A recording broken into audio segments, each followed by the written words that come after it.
the experience you give them when you give a haircut. Yeah. You know, for you said when you're getting into it, it's just having a good time, and you're getting paid for this, and you're cutting people's hair at the same time. Yeah. And that's probably your like USP, your unique selling proposition that you bring along with you. You know.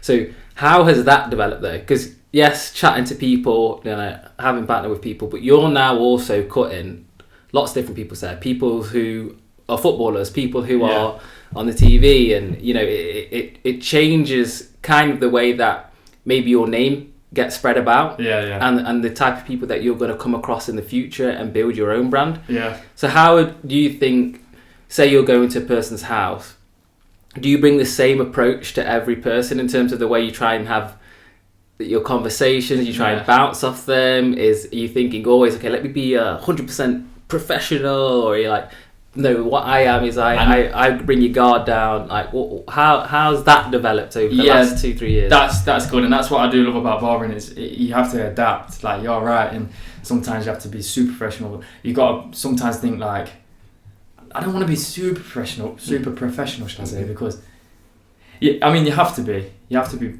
punctual, but it's like certain people are a bit more relaxed or a bit more. It's taking their guard down. Yeah, so that when you cut, you have to read. You have to read people, sort of thing, and that's what's so good about barbering is that you can talk to certain people a certain way. Some people you want to be a bit more like blunt with. You want to say things like if they're saying something, for example, if I'm talking to people and they're like, I'm not happy with it. That's captured in my headphones up playing. Karen. You know what I mean?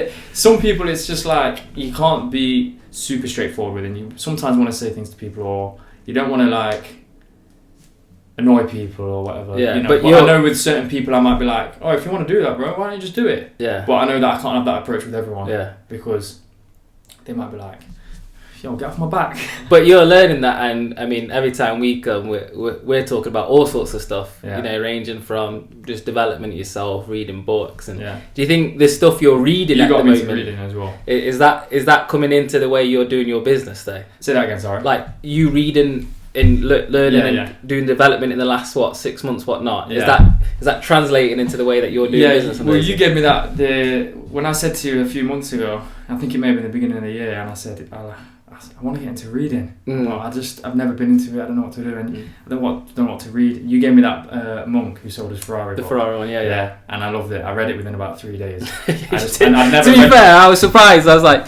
okay, 2 weeks. Yeah, when you come back around, bring it. You're like, I think I messaged you like 3 or 4 days later, like, yo, I've read that book, bro. I loved it because that was quick. I thought, have I read that quick? And I look back and go, yeah, because I read another book after that, and it went so fast. It wasn't it didn't grab me the same. But I'm reading things in that book, and it's like relating to real life.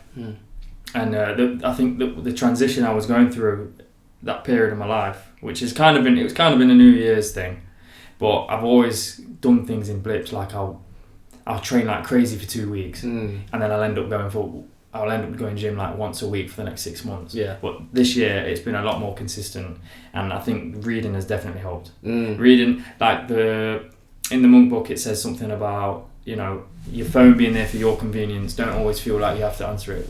It's just true, because the phone sometimes it can ring and ring and ring, and you're just like, you know what I mean? Like you might have had a busy day, you might have just text loads of people, and then you get round to like past 8 o'clock, whatever, and you're trying to unwind, and then your phone will ring. But it's a good client. Yeah. You know, you can't really ignore it, or you may have to just text him and say, oh, can I ring you in a bit? Because you try and have some downtime at the same time, and it's made me appreciate time a whole lot more.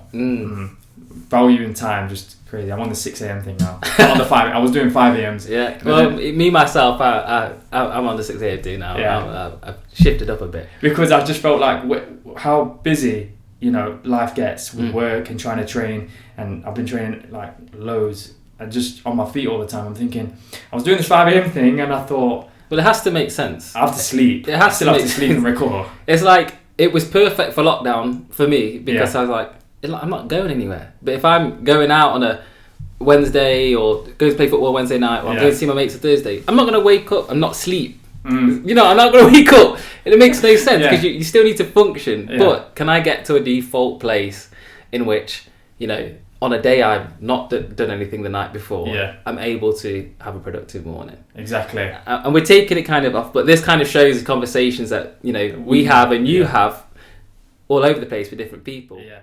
What's good people? If you enjoyed that, then listen to the full episode over in your favourite podcast streaming service. Or for more clips, just continue to explore the channel. Keep it easy.